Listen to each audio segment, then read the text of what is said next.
Shri P K Gopan, ഇതുവരെയുള്ള വിവരങ്ങൾ, അതായത് കോടതിയിൽ സമർപ്പിക്കപ്പെട്ട ദേവസ്വം വിജിലൻസിന്റെ റിപ്പോർട്ടാണെങ്കിലും സ്പെഷ്യൽ ഇൻവെസ്റ്റിഗേഷൻ ടീം FIR ഇട്ട് നടത്തുന്ന അന്വേഷണമാണെങ്കിലും ഇതുവരെ പുറത്തു വരുന്ന വിവരങ്ങളൊക്കെ തന്നെ ഇടനില നിന്ന ഉണ്ണികൃഷ്ണൻ പോറ്റിയോ ഒത്താശ ചെയ്തു കൊടുത്ത ഉദ്യോഗസ്ഥരോ മാത്രമല്ല, 2019 ബോർഡ് ഒന്നാകെ തന്നെ ഈ ക്രമക്കേടിനും തിരിമറിക്കും ഈ മോഷണത്തിനുമൊക്കെ ഉത്തരവാദികളായി മാറുന്നു എന്നാണല്ലോ നമ്മൾ മനസ്സിലാക്കുന്നത്. അങ്ങനെയാണെങ്കിൽ ഇനി നിങ്ങളൊരു 6 ആഴ്ച കാത്തിരിക്കൂ എന്ന് പറയുന്നതിലും, ഇത് ഞങ്ങൾ ചെയ്തതല്ല മുൻപത്തെ ബോർഡ് ആണ് ഇതിന് ഉത്തരവാദികൾ എന്ന് പറയുന്നതിലും, സർക്കാർ അന്വേഷണം നടത്തി ആ ശരിയായ കള്ളന്മാരെ കണ്ടെത്തുമെന്ന് പറയുന്നതിലുമൊക്കെ എന്ത് ന്യായമാണ് ഉള്ളത്? എങ്ങനെയാണ് സർക്കാരിന് ഇതിൻ്റെ ഉത്തരവാദിത്വത്തിൽ നിന്ന് മാറി നിൽക്കാൻ കഴിയുക? എങ്ങനെയാണ് ദേവസ്വം വകുപ്പിന് ഇതിൻ്റെ ഉത്തരവാദിത്തത്തിൽ നിന്ന് മാറി നിൽക്കാൻ കഴിയുക? പ്രത്യേകിച്ച് സംസ്ഥാനത്തെ വിജിലൻസ് സംവിധാനങ്ങൾക്കോ ഇന്റലിജൻസ് സംവിധാനങ്ങൾക്കോ ഒന്നും ഇത്രയും വലിയൊരു തട്ടിപ്പ് ശബരിമല പോലൊരു ക്ഷേത്രത്തിൽ നടന്നത് കണ്ടെത്താൻ കഴിഞ്ഞില്ലെങ്കിൽ അതാരുടെ പരാജയമാണ് ശ്രീ പി കെ ഗോപൻ?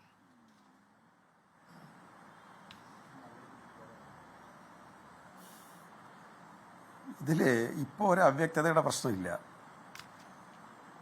6 ആഴ്ച കഴിയട്ടെ എന്ന് പറയുന്നത് ബഹുമാനപ്പെട്ട ഹൈക്കോടതി വളരെ വ്യക്തമായി ഏറ്റവും മികച്ച ഒരു ടീമിനെ പ്രഖ്യാപിച്ചിട്ടുണ്ട്.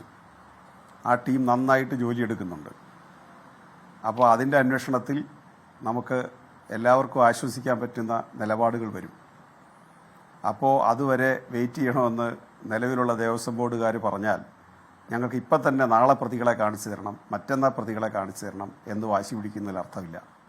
കാരണം അവർ ഓരോ ഇഞ്ചും അരിച്ചു പറക്കുന്നുണ്ട്, ഓരോ തെളിവുകളും സൂക്ഷ്മമായി പരിശോധനയ്ക്ക് വിധേയമാക്കുന്നുണ്ട്, ഓരോ മേഖലയിലേക്കും അവരുടെ നോട്ടം പായുന്നുണ്ട്, അവരുടെ യാത്രകൾ ശക്തിപ്പെടുന്നുണ്ട്. അതെല്ലാം കേരളീയർക്ക് ആശ്വാസകരമായ കാര്യമാണ്.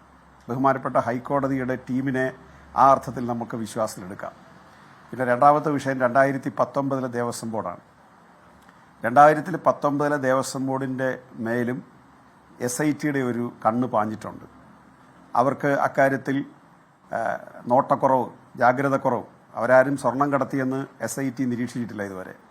പക്ഷേ ഉത്തരവാദിത്തത്തിലിരുന്നവർക്ക് ഇത്തരം അപകടങ്ങൾ സംഭവിക്കുമ്പോൾ കാണിക്കേണ്ടുന്ന ജാഗ്രതയിൽ കുറവ് വന്നിട്ടുണ്ടോ ഇല്ലയോ എന്നുള്ളതും പരിശോധനയ്ക്ക് വിധേയമാക്കിക്കൊണ്ടിരിക്കുകയാണ്. അപ്പോൾ അങ്ങനെ പരിശോധിക്കുമ്പോൾ നമ്മൾ കണ്ടെത്തിയിട്ടുള്ള ചില കാര്യങ്ങൾ, ദേവസ്വം ബോർഡിൻ്റെ ഉത്തരവ് വ്യത്യസ്തമായിട്ട് താഴോട്ട് സർക്കുലേറ്റ് ചെയ്ത ഉദ്യോഗസ്ഥർ എന്നുള്ളത് ഏതാണ്ട് നിശ്ചയമായി കഴിഞ്ഞു. അതിൻ്റെ ഭാഗമായിട്ടാണ് ദേവസ്വം ബോർഡ് സെക്രട്ടറിയുടെ ചാർജുള്ള ആൾ അല്ലെങ്കിൽ സെക്രട്ടറി ആയിട്ടിരുന്ന ആൾ എടുത്ത നിലപാട് ഇന്ന് കേരളത്തിൽ ഏതാണ്ട് പരസ്യമായി കഴിഞ്ഞ കാര്യങ്ങളാണ്. അപ്പോൾ ഉദ്യോഗസ്ഥരെ ഒരു തരത്തിൽ ഉദ്യോഗസ്ഥർക്ക് വലിയ റോളുള്ള ഒരു മേഖലയാണ് ദേവസ്വം ബോർഡ്. കാരണം സംസ്ഥാന ഗവൺമെൻറ് ദേവസ്വം ബോർഡ് പ്രതിനിധികളെ നിശ്ചയിച്ചു കഴിഞ്ഞാൽ അതിൻ്റെ ദൈനംദിന പ്രവർത്തനങ്ങളിലോ മറ്റേതെങ്കിലും കാര്യങ്ങളിലോ ആചാരപരമായ കാര്യങ്ങളിലോ അവിടുത്തെ നേർച്ച വരവിലോ അത്തരം കാര്യങ്ങളിലോ ഒന്നും തന്നെ സ്റ്റേറ്റ് ഗവൺമെൻറ്റിന് റോളില്ല. അവർക്ക് ഭരണഘടനാപരമായ ഉത്തരവാദിത്വം എന്ന് പറയുന്നത് നമ്മുടെ നാട്ടിലെ ദേവസ്വം ബോർഡുകളുടെ ഭരണസമിതിക്കാരെ നിശ്ചയിച്ച് കൊടുക്കലാണ്. അതിനും അസംബ്ലിയിൽ ഒരു വ്യവസ്ഥയുണ്ട്. അതനുസരിച്ച് നിശ്ചയിച്ച് കൊടുത്തു കഴിഞ്ഞാൽ പിന്നെ അതിൻ്റെ ജോലി നിർവഹിക്കുന്നത് ഇവരാണ്. എന്നാൽ ശബരിമല പോലുള്ള ഒരു സ്ഥലത്ത് 19 ലക്ഷം ഭക്തർ വരുന്ന ഒരു സമയമാകുമ്പോൾ വ്യത്യസ്തമായ ഡിപ്പാർട്ട്മെൻറ്റുകളെ കോർഡിനേറ്റ് ചെയ്യേണ്ട ബാധ്യത ഗവൺമെൻറ് ഏറ്റെടുക്കും. അങ്ങനെയാണ് അവിടെ ആഭ്യന്തര വകുപ്പ്, മറ്റ് ഓരോ ഡിപ്പാർട്ട്മെൻറ്റ്, വാട്ടർ അതോറിറ്റിക്കാരായാലും ഇലക്ട്രിസിറ്റിക്കാരായാലും അങ്ങനെ വ്യത്യസ്തമായ ഡിപ്പാർട്ട്മെൻറ്റുകളെ വലിയ തിരക്ക് വരുമ്പോൾ കോർഡിനേറ്റ് ചെയ്ത് കൊടുക്കുന്ന ജോലി കൂടിയാണ് പിന്നെ സർക്കാർ ഏറ്റെടുക്കുന്നത്. അപ്പോൾ സ്വാഭാവികമായിട്ടും സർക്കാരിനെ സംബന്ധിച്ച് അതിൻ്റെ പ്രധാനപ്പെട്ട കാര്യങ്ങൾ തീരുമാനിക്കുക. ഇനി ദേവസ്വം ബോർഡിലേക്ക് വന്നാൽ ദേവസ്വം ബോർഡ് പോളിസി മാറ്ററാണ്, നയപരമായ കാര്യങ്ങളിലാണ് തീരുമാനമെടുക്കുന്നത്. ഇനി താഴോട്ട് വരുമ്പോൾ ഉയർന്ന ഉദ്യോഗസ്ഥർ അവിടെയുണ്ട്. അത് ദേവസ്വം കമ്മീഷണറായാലും എഞ്ചിനീയേഴ്സായാലും സെക്രട്ടറി ആയാലും മറ്റ് ഓഫീസേഴ്സ് ആയാലും അവർക്കെല്ലാം അവരുടേതായ ചുമതലകളുണ്ട്. അപ്പോൾ ഇത് കൈയിട്ട് വാരാൻ പറ്റിയ ഒരു കേന്ദ്രമായി കേരളത്തിലെ മാത്രമല്ല നമ്മുടെ രാജ്യത്തെ പല ആരാധനാലയങ്ങളും പലരും കൈകാര്യം ചെയ്യുന്നത് അത്ര ശുദ്ധിയോടെ അല്ല. അത് സത്യമാണ്. കാരണം അമിതമായ പണം വന്ന് പറയുന്ന ഒരു സ്ഥലത്ത് ആ പണം നല്ലതുപോലെ താങ്കൾ ആദ്യ ഭാഗത്ത് പറഞ്ഞത് കോടതിയുടെ മേൽനോട്ടത്തിൽ നടക്കുന്ന ഒരു അന്വേഷണത്തെ നമുക്ക് വിശ്വസിക്കാം എന്നതാണ്. ഇഞ്ച് ബൈ ഇഞ്ച് കാര്യങ്ങളെല്ലാം തെളിവുകൾ സഹിതം കണ്ടെത്തിക്കൊണ്ട് നടത്തുന്ന അന്വേഷണത്തിലെ 6 ആഴ്ചത്തെ സമയത്തിന് വേണ്ടി നമുക്ക് കാത്തിരിക്കാമെന്നത് ആണ് യുക്തിഭദ്രമാണ്, ന്യായമാണ്. പക്ഷെ രണ്ടാമത് പറഞ്ഞ ഭാഗം, അതായത് ഏതാനും ചില ഉദ്യോഗസ്ഥർ അവരുടെ ജാഗ്രത കുറവ് കൊണ്ടും വീഴ്ച കൊണ്ടും സംഭവിച്ചിട്ടുള്ള, അല്ലെങ്കിൽ ബോർഡിന്റെ വീഴ്ച കൊണ്ടോ ജാഗ്രത കുറവ് കൊണ്ട് സംഭവിച്ചിട്ടുള്ള, പിന്നെ താങ്കൾ പറഞ്ഞ ദേവസ്വം ബോർഡ് സെക്രട്ടറിയുടെ ഭാഗത്തുള്ള വീഴ്ച സംബന്ധിച്ച കാര്യങ്ങൾ വളരെ നിഷ്കളങ്കമായി ഇതൊക്കെ അങ്ങ് സംഭവിച്ചതുപോലെ തോന്നും താങ്കൾ വിശദീകരിച്ചത് കേട്ടപ്പോൾ ഡോക്ടർ പി കെ ഗോപൻ. ഞാൻ ദേവസ്വം വിജിലൻസ് ഹൈക്കോടതിയിൽ സമർപ്പിച്ച റിപ്പോർട്ടിൻ്റെ ഒരു ഭാഗം വായിക്കാം. 20/7/2019 കൊടുത്തുവിട്ട ദ്വാരപാലക ശില്പങ്ങളുടെ ഭാഗങ്ങൾ 49 ദിവസം കഴിഞ്ഞാണ് തിരികെ ശബരിമലയിൽ എത്തിച്ചത്. നിയമവിരുദ്ധമായി ഉദ്യോഗസ്ഥർ ഇപ്രകാരം ചെയ്ത വിവരം ദേവസ്വം ബോർഡ് അധികാരികൾ അറിഞ്ഞില്ല എന്ന് കരുതാൻ കഴിയുന്നില്ല.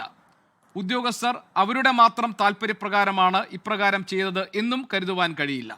ഇതിന് 2019 ബോർഡ് അധികാരികളുടെ പ്രേരണയോ സമ്മർദ്ദമോ നിർദ്ദേശമോ ഉണ്ടായിരുന്നു എന്ന വസ്തുത ഗൗരവമായി അന്വേഷിക്കേണ്ടതാണ്. ദ്വാരപാലക ശില്പപാളികൾ നിയമവിരുദ്ധമായി ഉണ്ണികൃഷ്ണൻ പോറ്റി ശബരിമല ദേവസ്വത്തിന് പുറത്തു കൊണ്ടുപോയി സ്വർണം പൂശാൻ ഇടയായത് 2019 ബോർഡിൻ്റെ വീഴ്ചയാണ്.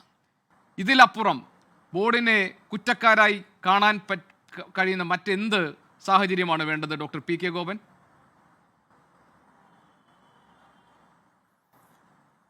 അല്ല, എൻ്റെ വാക്കുകളിൽ വളരെ കൃത്യമായി ഞാൻ ഏതെങ്കിലും തരത്തിൽ അതിനെ നിഷ്കളങ്കമായി നടന്ന ഒരു സംഭവമായിട്ട് അഭിലാഷയെ ഞാൻ സൂചിപ്പിച്ചിട്ടില്ല. ഗോപികൃഷ്ണൻ ദേവസ്വം ബോർഡിലും അവിടെയൊക്കെ ഇങ്ങനെ സുമോട്ടോ ആയിട്ട് ഇങ്ങനെ മോഷണം നടക്കുന്നു എന്നുള്ളത് ഞാൻ പറഞ്ഞില്ല. ഞാൻ പറഞ്ഞത് ദേവസ്വം ബോർഡിൻ്റെ നിലപാടും ഉദ്യോഗസ്ഥരെടുത്ത കാര്യങ്ങളുമൊക്കെ അന്വേഷണത്തിൻ്റെ പരിധിയിൽ വരുന്നുണ്ട്. കുറേ കാര്യങ്ങൾ നമ്മുടെ മുമ്പിൽ ശ്രദ്ധയപ്പെടുന്നുണ്ട്. ഇപ്പം നേരത്തെ നമ്മൾ ചർച്ചയിൽ പങ്കെടുക്കുമ്പോഴും ആദ്യത്തെ സൂചനകളിലും 2019 ദേവസ്വം ബോർഡിനെ ദേവസ്വം ബോർഡ് ദേവസ്വം ബോർഡ് മെമ്പേഴ്സിനെയോ പ്രസിഡന്റിനെയോ നമുക്ക് ഇതിനകത്ത് ഒരു ഘട്ടത്തിലേക്ക് വന്നില്ല. അവരുടെ അഭിപ്രായങ്ങൾ മാത്രമാണ് നമ്മുടെ മുമ്പിലുണ്ടായിരുന്നത്. പക്ഷേ പിന്നീട് അന്വേഷണ കമ്മീഷൻ്റെ നിലപാട്, വിജിലൻസ് സംസ്ഥാന ഗവൺമെൻറ് പരിധിയിൽ വരുന്ന ഒരു ഏജൻസിയാണ്. എത്ര സുതാര്യതയോടുകൂടിയാണ് അവർ ഈ കാര്യങ്ങളിൽ ഇപ്പോൾ ഇടപെട്ടുകൊണ്ടിരിക്കുന്നത് എന്നുള്ളത് ശ്രദ്ധേയമായ ഒരു പ്രശ്നം കൂടിയാണ്. അപ്പോൾ ദേവസ്വം ബോർഡിലെ നോട്ടക്കുറവോ ജാഗ്രത കുറവോ, ഇനി നേരത്തെ അഭിലാഷ് വായിച്ചതുപോലെ അവരുടെ ഒരു സമ്മർദ്ദം മോഷണത്തിനകത്തുണ്ടായോ, അല്ലെങ്കിൽ അവരുടെ നിസ്സംഗത അതിനകത്തുണ്ടായോ, അല്ലെങ്കിൽ അവരുടെ പ്രേരണയുണ്ടായോ എന്നുള്ളത് തെളിയാണ്ടിരിക്കുന്ന കാര്യമാണ്. അത് റിപ്പോർട്ടിൻ്റെ ഭാഗമായിട്ട് വരുന്നു എന്നുള്ളതിൽ നമുക്ക് കുറച്ച് കാര്യങ്ങളുണ്ട്. എന്നാൽ അത് അവസാന രൂപത്തിലേക്ക് വരുമ്പോൾ, ഇപ്പോൾ കോടതിയുടെ നിരീക്ഷണത്തിൽ, SITയുടെ നിരീക്ഷണത്തിൽ ഒരു ചാർജ് ഫയൽ ചെയ്യും അവസാനം, അല്ലെങ്കിൽ അവർ കൃത്യമായ റിപ്പോർട്ട് കൊടുക്കും. ആ റിപ്പോർട്ടിൽ കുറ്റക്കാരുണ്ടെങ്കിൽ എത്ര കൃത്യമായിട്ടാണ് ഗവൺമെൻറ് അതിൽ നിലപാടെടുത്തത്. മാത്രമല്ല, ദേവസ്വം ബോർഡ് ഹൈക്കോടതിയോട് അഭ്യർത്ഥിച്ചത് എന്താ? ഹൈക്കോടതിയിൽ വന്ന കേസ് ഹൈക്കോടതി നിർദ്ദേശപ്രകാരം നടത്തുന്ന ആ നിർദ്ദേശത്തിൽ വരുന്ന ആ അന്വേഷണത്തിൽ വരുന്ന കണ്ടെത്തലുകൾ, അതിൽ സർക്കാരിന് വേറെ എന്താ ചെയ്യാൻ കഴിയുക? അല്ല, സർക്കാർ നിലപാടെടുത്തതും കുറച്ച് പ്രശ്നമായോ? അല്ല, സർക്കാർ നിലപാടെടുത്ത് കണ്ടുപിടിച്ചതല്ലോ ഈ ശബരിമല ഈ സ്വർണ്ണ കവർച്ച ആണോ? പിന്നെ സർക്കാർ കണ്ടുപിടിച്ചതിൻ്റെ കഥകൾ ഞാൻ പറഞ്ഞുതരാം. കഴിഞ്ഞ കുറച്ച് കാലങ്ങളിൽ കേരളത്തിലെ ഇടതുപക്ഷ മുന്നണി ഗവൺമെന്റ് ശബരിമലയെ ശുദ്ധീകരിക്കാൻ നടത്തിയ എത്രയോ നീക്കങ്ങൾ വളരെ ശ്രദ്ധേയമാണ്. അല്ല, ശ്രീ VS അച്യുതാനന്ദൻ അധികാരത്തിയിരിക്കുമ്പോൾ,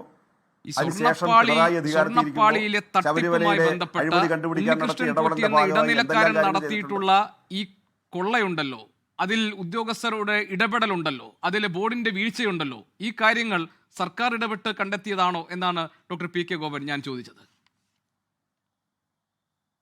അല്ല, സർക്കാരിൻ്റെ മുമ്പിലേക്ക് ആ പ്രശ്നം വരുമ്പോൾ തന്നെ അത് കോടതിയും, അതല്ലേ മുഖ്യമന്ത്രി തന്നെ, ബഹുമാനപ്പെട്ട മുഖ്യമന്ത്രി തന്നെ പറഞ്ഞത്, കോടതിയും സർക്കാരും ഇക്കാര്യത്തിൽ ഒരു നിലപാടിലാണെന്ന് പറഞ്ഞതുകൊണ്ടാണ്. ഈ വിഷയം ഉയർന്നു വരുമ്പോൾ തന്നെ കോടതിയുടെ ശ്രദ്ധയിൽപ്പെട്ട് കഴിഞ്ഞല്ലോ. ഡോക്ടർ പി കെ ഗോപൻ, സർക്കാരിന്റെ ഇന്റലിജൻസ് സംവിധാനങ്ങൾക്കോ ദേവസ്വത്തിന്റെ വിജിലൻസ് സംവിധാനത്തിനോ കണ്ടെത്താൻ കഴിയാതെ പോയ കാര്യങ്ങളാണ് ഇപ്പോൾ കോടതിയുടെ ഇടപെടലിന് ശേഷം പുറത്തു വന്നുകൊണ്ടിരിക്കുന്നത്. ആ വീഴ്ചയിലുണ്ടായിട്ടുള്ള സംഭവങ്ങളാണ് കോടതിയുടെ ഇടപെടലിലൂടെ പുറത്തു കൊണ്ടുവന്നിരിക്കുന്നത്. അതല്ലാതെ സർക്കാർ കണ്ടെത്തുകയോ സർക്കാർ നടപടി സ്വീകരിക്കുകയല്ല. ഇതൊക്കെ മേൽനോട്ടം വഹിക്കേണ്ടവർ, ഇതൊക്കെ സുരക്ഷിതമാണെന്ന് ഉറപ്പുവരുത്തേണ്ടവർ, ഇതിന് കാവൽ നിൽക്കേണ്ട ആൾക്കാർ നടത്തിയിട്ടുള്ള കൊള്ള സംബന്ധിച്ച വിവരങ്ങളാണ് പുറത്തു വന്നുകൊണ്ടിരിക്കുന്നത്. പിന്നെ ഇതിനകത്ത് സർക്കാരിന് മേനി പറയാൻ എന്താണുള്ളത് ഡോക്ടർ പി കെ ഗോപൻ? മുൻകാലത്ത് സർക്കാർ കണ്ടുപിടിച്ച കാര്യങ്ങൾ ഞാൻ പറയാം, അഭിലാഷ് അനുവദിക്കുമെങ്കിൽ. അല്ല, ഞാൻ ഒരു മിനിറ്റ് ഒന്ന് തിരുത്തിക്കോട്ടെ. ഞാൻ ഗോപികൃഷ്ണനാണ്, താങ്കൾ എന്നെ തെറ്റിദ്ധരിച്ചിട്ടുണ്ട്, അഭിലാഷ് ആണെന്ന്. ഗോപികൃഷ്ണനാണ്. Okay, sorry. അല്ല, ഇറ്റ്സ് ഓക്കെ, പറഞ്ഞോളൂ. Sorry extremely sorry. അതിന് കുഴപ്പമില്ല. താങ്കൾക്ക് പ്രിയപ്പെട്ട അവതാരകൻ ഒരുപക്ഷെ അഭിലാഷായിരിക്കും. Doesn't matter. അപ്പോ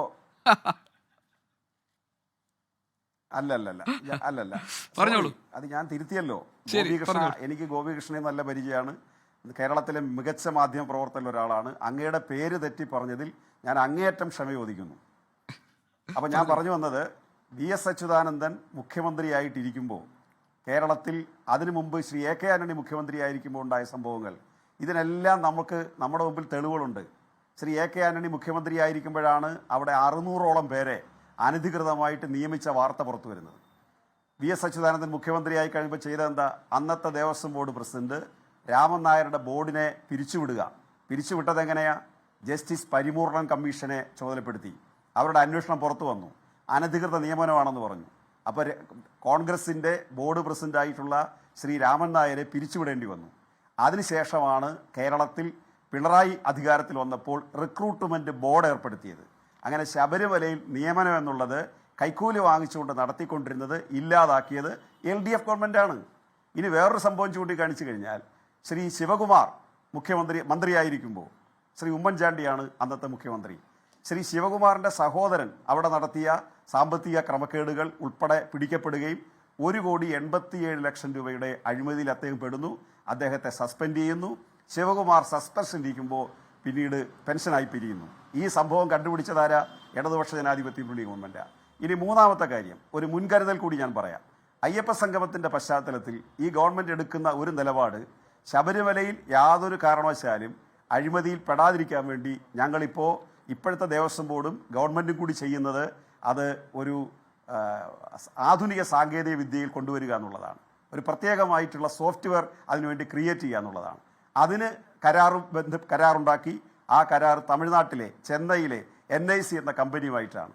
അതിൻ്റെ ഭാഗമായി ഇനി ശബരിമലയിൽ ഒരു നയാ പൈസയുടെ വരുമാനം ഉണ്ടായാൽ, അല്ലെങ്കിൽ ഏതെങ്കിലും തരത്തിലുള്ള ഒരു തരി പൊന്ന് അവിടെ ചെന്നാൽ, അല്പം വെള്ളി അവിടെ ചെന്നാൽ, അത് മുഴുവൻ പബ്ലിക് ഡൊമൈനിൽ വരാൻ പോവുകയാണ്. എന്ന് പറഞ്ഞാൽ അത് ട്രാൻസാക്ഷൻ ചെയ്യണമെങ്കിൽ അതവിടെ സൂക്ഷിക്കുന്നത് ഇതെല്ലാം. അതുപോലെ തന്നെ ഏതായാലും സർക്കാർ ചെയ്ത നല്ല കാര്യങ്ങളായി അവിടെ നിൽക്കട്ടെ. പക്ഷെ അതൊന്നും ഈ ശബരിമലയിൽ നടത്തിയിട്ടുള്ള വൻ കൊള്ള, അതിന് നമുക്ക് വെള്ളപൂശാൻ പറ്റുന്ന ന്യായമായിട്ട് നമുക്ക് നിരത്താൻ കഴിയില്ലല്ലോ. അത്രത്തോളം വലിയ തട്ടിപ്പല്ലേ കൺമുന്നിൽ നടന്നിരിക്കുന്നത്. അതുകൊണ്ടാണ് ലോകത്തെവിടെയായാലും ഏത് സമയത്തും 24 വാർത്തകളും ഓഗ്മെന്റഡ് റിയാലിറ്റി പാക്കേജുകളും എക്സ്പ്ലെയിനറുകളും വിശദമായി കാണാൻ ഞങ്ങളുടെ YouTube ചാനൽ നിങ്ങൾക്ക് സബ്സ്ക്രൈബ് ചെയ്യാം.